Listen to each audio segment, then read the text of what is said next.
Oh, no. Not salmon again. Well, it's got to be eaten up. There's 48 tins left.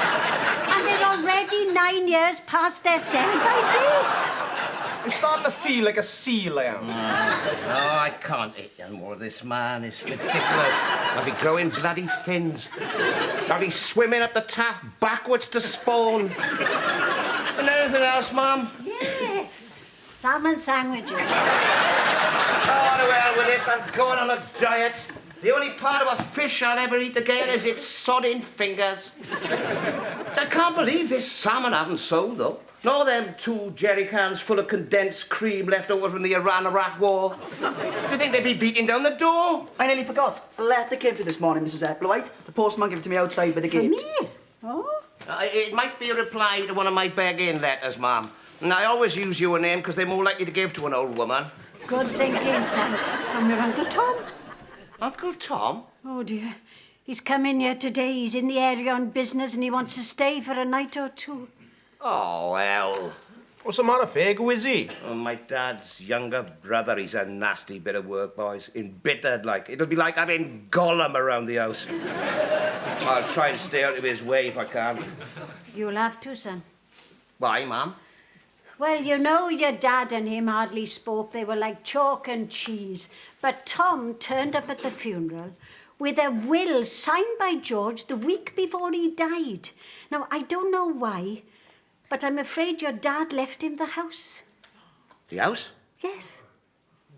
This house? Yes. Legally, it belongs to Tom. He said I could carry on living here as long as I lived, but I'm worried I don't trust him. I never told you. I thought it would never matter. Oh, God! There's worse, son. Worse? Yes. When your dad died, Tom transferred his hatred of George to you. So when you were sent to prison for murder, he turned up here one night all wild and drunk and said that if you ever set foot in this house again, he'd throw us both out.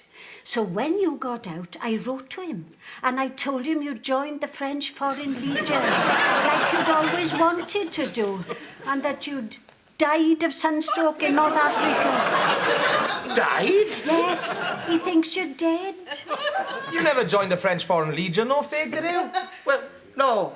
I wrote to them once, but they never replied. I think I got the wrong address. I used to get them mixed up with the British Legion. Dead? Well, this is terrible, Mum. I mean, you'd be here today. What are we going to do? I can't go nowhere because of my agoraphobia. And you can't hide under the stairs because of your claustrophobia? No. We could say you was a ventriloquist dummy and we found you in a skip. No, he'd never fall for that, no. Oh, hell. What am I going to do if he turfs us out? The sky will suck me off before I get to the front gate. You'll have to tie a piece of string around me and tug me around like a bloody balloon. You're fragile, son. You're like a delicate piece of German porcelain. And maybe if you just kept very still, we could tell Tom that they returned your body from Africa and we kept you. He didn't say I couldn't keep you here after you were dead.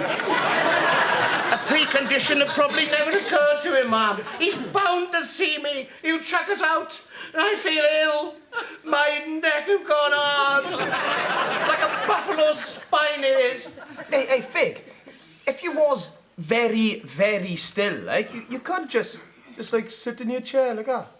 I could never sit still long enough. Not with my piles. No, it's a catastrophe it is. I'm going up to bed. I don't start hallucinating. Oh, well, I'd better go up the shop and get some shopping. I've got to think. Use my intellect, my powers of problem solving, like. Me and Charlie will have a think as well, Fig. I've already started thinking, I have. Have you thought of anything? No.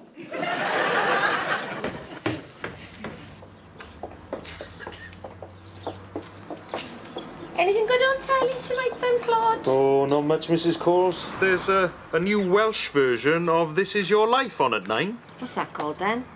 Well, it's still called This Is Your Life, Mrs. Coles, but there's a question mark after it. Oh, that sounds good.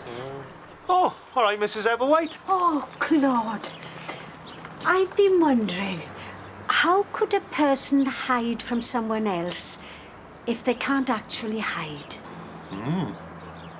They could go on holiday. No, if they can't leave the house, I mean. Well, we do search for people all the time in the force. Petty criminals mainly, but the majority of them can actually leave the house. Oh, we tend to find them in old sheds and derelict buildings and that, but if they were zebras or wildebeests or something, then they could just get lost in a crowd of others, an herd like. So what are you suggesting then, Claude? That they fill their house with zebras and then hide among them? Aye, or wildebeest. Surely that would be impractical, Claude. Well, yes, it would. I mean, it would be a last resort, like. No, it's a clever idea. Why not just dress up in some other disguise? It would simplify matters, I grant you. You can disguise yourself as anything, mind. We found this bloke once who we was after for stealing eggs, and he had disguised himself as a wardrobe.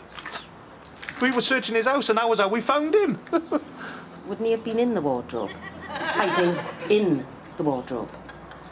Aye. Good point, Mrs. Coles. I never thought of that. Disguise. Good idea. Goodbye, Mary. Goodbye, Claude. Ta-da. Bloody families, they always cause trouble. Aye. When my mum and dad got divorced, it was my Uncle Ivor who was to blame mostly. He was an alcoholic and all. He never had a place to live, and my mum wouldn't let him in the house because of his personal hygiene, like. So he used to sleep out the back in the coop with my dad's homing pigeons. He loved it. But then my mum used to give my dad some stick to get him to leave. And fair play to my dad, mind. He bought him train tickets to London, to Scotland, even to Ireland. But he just kept on coming back. Though I think my dad was partly to blame. He used to wait outside the coop with a glass of water and a box of Trill. Oh, I don't know, Charles. What are we going to do? You know, without Fagin and his mum? Without a job, without a home? My mum said I could go and live with her and a new bloke in Australia. But I don't want to live in Australia. All that sunshine and beaches and beautiful birds in bikinis. Why don't I want to live in Australia, off? Because you're Welsh, man. Welsh blokes don't like that. We like the rain, you know, and misty mountains and drunken tarts in high heels and mini skirts up to their arses. Ah, you're right. Nah, I'm not going. I don't want to live in a kangaroo farm in Wagga Wagga. You know how easily led I am? I'll be hopping around with them in a month. They'll be calling me Skippy. Hey, pop a kettle on then, Charles. Aye, all right. Does your brother Tex still live in London? Aye. Whereabouts? Pentonville. The big issue people sacked him for harassing passers-by. He used to shout out, "Buy the big issue or I'll break your nose." Hard selling technique, he called it, but unfortunately the police called it threatening behaviour, and they gave him 9 months. Let's face it off. We got nowhere else to go. We back on the streets, but living in old cars and under bridges and that. Trolls we'll be. I'm worried, Charles. Me and all off. Me and all.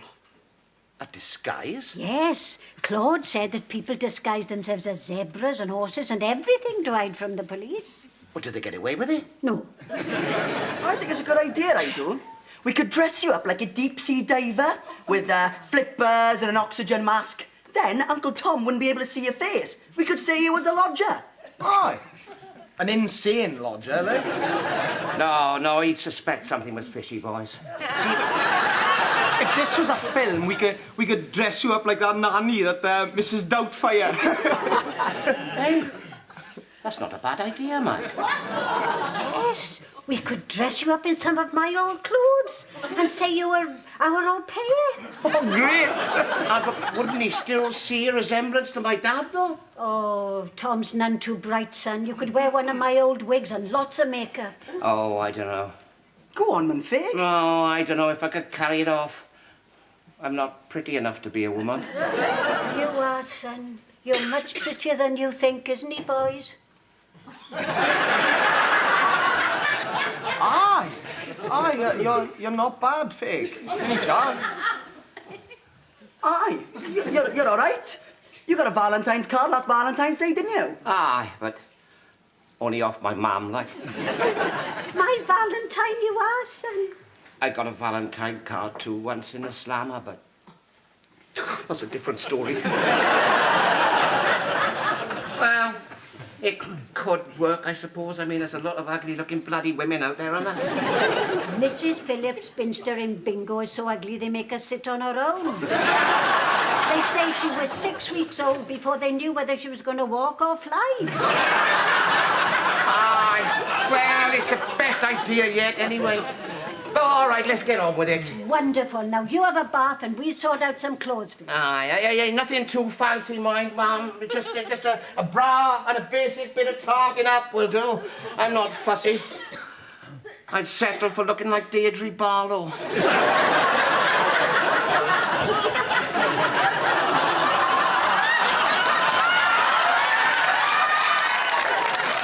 Well, You look lovely, son. Unbelievable, bud. Aye, unbelievable. I feel a right wally. No, son, you mustn't say that. Anyway, not all women look the same. There are women who look like you. Oh, this isn't gonna work, man. I look like Widow bloody Twanky. Oh, I'm gonna take all this off. Tom! Hello, Elsie. I let myself in the back door. Oh, You got my letter. yes. And who is this then? She's our au pair. Au pair? There's Posh. And what's your name, pet? Kylie. Kylie? Kylie what? Minogue! Kylie Minogue? Aye. That's a hell of a coincidence, isn't it? And where are you from, then, Kylie? Transylvania. Transylvania. That's unusual. Your English is very good. Yeah. I have been here 6 months. She's in training, like. And who are you? Me, I'm a... That's Hoffman, and this is Charlie. They're training as well, to be butlers. Aye, in Windsor Castle, like on the telly. Well, you seem to have gathered quite a menagerie around you, Elsie. Yes. So, how are you then, Tom? Still constipated? Oh, yes. Over 30 years now. You don't mind putting me up. It'll only be for one night if everything goes according to plan. No, Tom, it's very nice to see you after all this time. And where will I be sleeping? In Richard's old room. Kylie uses it now, but she can sleep in with me tonight. Right, well, I'll take my bag up. Charlie'll show you the way. No need. I know the way. It worked, Fig. It worked. Aye, so far, hey, keep your fingers crossed, boys. We might get away with this yet. I can't eat this. This fish stinks. Well, it's just a snack. It tastes as if it died of B.O. I'll get something up the pub. Maybe you would care to join me, Kylie. I'll pay. Well, I'll buy the first round anyway. No, nein. I don't drink. It makes me pee all night. It's true, Tom. She pees like a horse. Really? So what do you do for a living then, Mr. Applewhite? Do you still work? Well, I've retired now, son. But I was a salesman for over 30 years. I worked for a firm called Wilson Brothers, Inc. Oh, what did they sell? Ink. Oh. So, what is this business you've come here today for then, Tom? Oh, just some private stuff to do with my retirement. I better be off. I've got an appointment. And you know, I get the feeling we have met somewhere before, Kylie. No, I've never been there. Where? Wherever it was you thought you'd met me. She have got agoraphobia, see, Tom. She can't go nowhere. Still can't help thinking. Yes, it's funny, isn't it? Sometimes you meet someone and they seem so familiar. I mean, there was a man once when I was doing erotic dancing in the Naval Club in Tolapandi. He was sitting right down the front and he seemed so familiar, I couldn't concentrate. I fell off the stage. Who was he, Mrs. Applewhite? It was my brother, Clegg. I hadn't seen him for years and he'd lost a lot of weight. He'd brought his card-playing friends to see me. Horace Jones was with him, he used to fancy me. Anyway, they had a whip round after for me to do it again, slower. I was renowned as the fastest stripper in the Rhondda. Well, those clubs were very cold in the winter. Do you know, I could bend right over backwards in those days. Men used to stick pound notes in my... Yeah. I think if I go outside, the skies will suck me off. What awaits the beautiful young, sexy, unusual woman like you now? How old are you? Guess. 22. 9. Guess again. Oh, all right, 70. I'm not that old, man. Well, I don't care. I'm gone 60 myself. Beggars can't be choosers. Yes, well, I better be off. I'll be having a pint after, Elsie, so I might be late-ish. You've made a very nice home here. Worth a bob or two. Well done. Yeah. He fancies you, Fig. He just give you the glad eye. Aye, I know. He was always a lecher. He once... What, ma'am? He tried it on with me once just after your dad died. He cornered me in the kitchen at the wake. I told him I'd never betray George even though he was dead. He never tried it on me again. How low can you get, shutting up your brother's wife at his wake? It's a wonder he didn't put his hand on your arse when they lowered the coffin into the ground. Anyway, look, he'll be gone tomorrow and all our worries will be over. Aye. Oh, God, I gotta go and have another shave. Hey, let's go for a stroll, Charles. Get a bit of fresh air. Aye, all right. See you later, Mrs. Applewhite. All right, boys. Oh, George, I wish you were here. Life isn't easy when you haven't got a husband to take care of you. They reckon that if you drink 8 bottles of that, your tongue goes numb. Hey, Sergeant Ball. All right, Sergeant Ball? All right, lads. Chemist was broken into again last night. They should put a revolving door in. What they have? Usual. Uppers, downers, diet pills, antidepressants, Vic inhalers, Viagra, curly sticks of barley sugar, eye drops. You know they've got Viagra eye drops now, don't you? No. Make you look hard. Oh, look, Charles, him. Who is he? Oh, Mrs. Applewhite's Uncle Tom. He's a dickhead. Oh, I hope he's not moving in round here. Would you like me to have a word? No, best not, Sergeant Ball. It's complicated. I know Melville Payne, who works in the estate agents. I'll see him tonight in my local. I'll find out what Tom has been up to and let you know. Oh, thanks, Sergeant Ball. I know you go. Hey, listen, Charles. There's no point in telling Fig and his mum about Tom being in the estate agents. I mean, they'll only worry, and it might turn out to be nothing anyway. Nah, right. Hey, off. Don't reckon he's really moving in round here, do you, off? Oh, I hope not. He could call in the house whenever he wanted to, eh? Hey, Fagin would have to stay as Kylie Minogue forever. How the hell he fancies me, I'll never know. I mean, I don't fancy men. God knows I'm not fussy. Some blokes like ugly women. Grotesque women, like. Thank you, Charlie. There's some blokes who will fancy any woman, no matter what they look like. Me, for one. And me. It's personality that counts. Here he is. All right, Mr. Applewhite. Never better. 6 pints and 12 barley wines. Tom Applewhite is ready to fight the world. So, did you see to the business you came about, Tom? Yes, I decided to retire to Spain, the Costa del Sex. I'm buying a house there.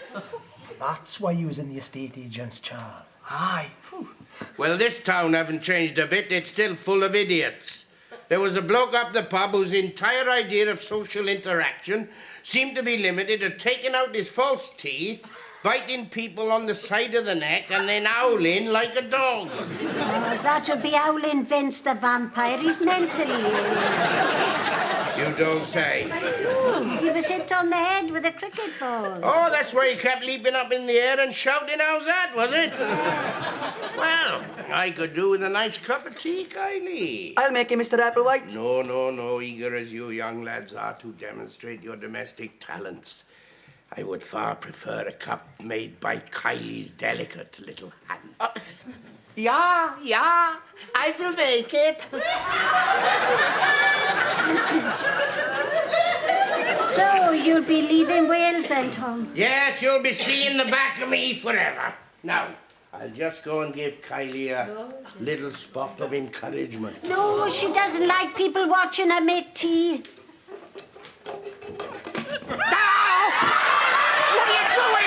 Come on, stop playing hard to get, you sexy thing. I'm not. Yes, you are.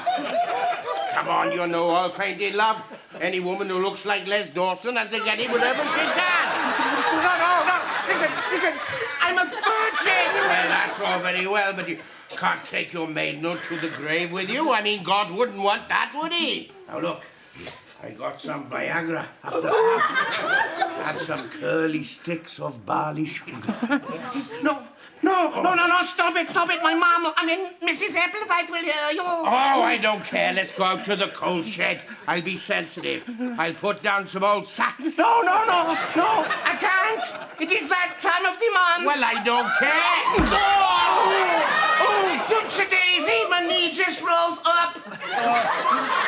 Oh, so you like it rough, do you? Well, so do I. Now, come on, out the back. I'd love to give that cute little bum a few hard slaps with the power of my Kylie! What? Mrs. Applewhite wants you to, Help her find her hemorrhoid cream. Right, sir. It's gone missing. I will find it. It's probably fallen down the side of the sofa. Oh, well, suit yourself. I'm going to bed. Oh! You will never know what you've missed. Right. Night, Elsie. He touched my tits, Mum! He hasn't changed a bit. sexual harassment, that is fake. You could sue him. Who the hell's this now?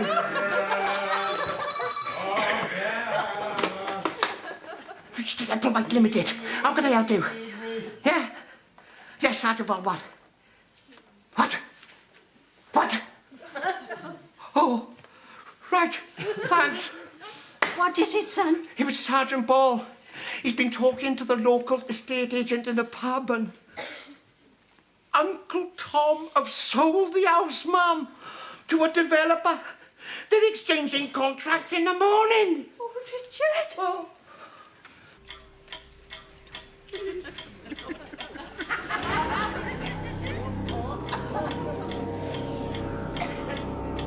Elsie, who's that in bed with you? It's Richard.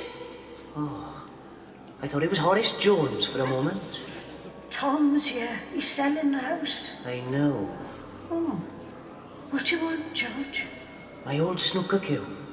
I don't know where it is. I haven't seen it for years, not since they sent it back from the hospital with all your other things, after you popped your clog. My old push bike. Well, that's here. I got this now. It's no good. It's not been adapted for a uniped, see? My foot keeps slipping off the pedal. I just push it about. Goodbye, Elsie. I love you. Don't go. George. Don't go. George.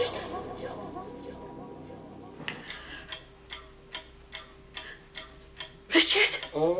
Richard. What? We've got to find your dad's old snooker cue. What? I don't know where it is, Mum. Maybe it's in my bedroom.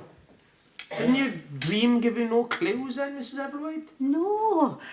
Well, George did ask about his own push bike. Where's your dad's old push bike now, in Fig? In the shed out the back, I think. Nice cue, bud. Aye, clever idea riding it on a bike as well, mind. Hey, hang on, look at this.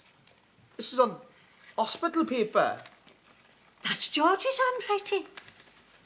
Dear Elsie, that prick Tom was here last week. I was dragged up, but I seem to remember him getting me to sign something. I don't trust the sod, so I've written a new will, a final one.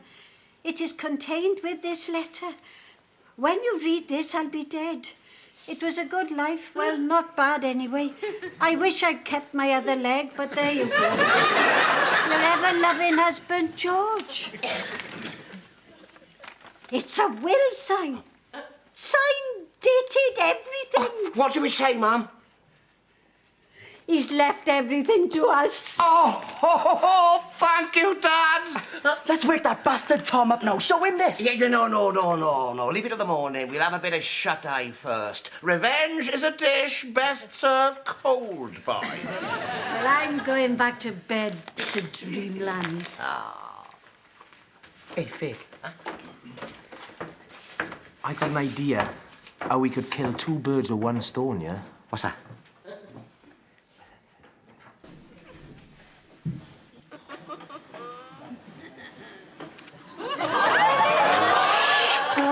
They will hear us.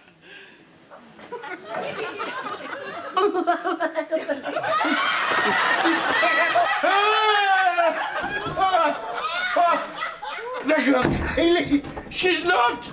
She's got him. Tom, my love. Come back to bed.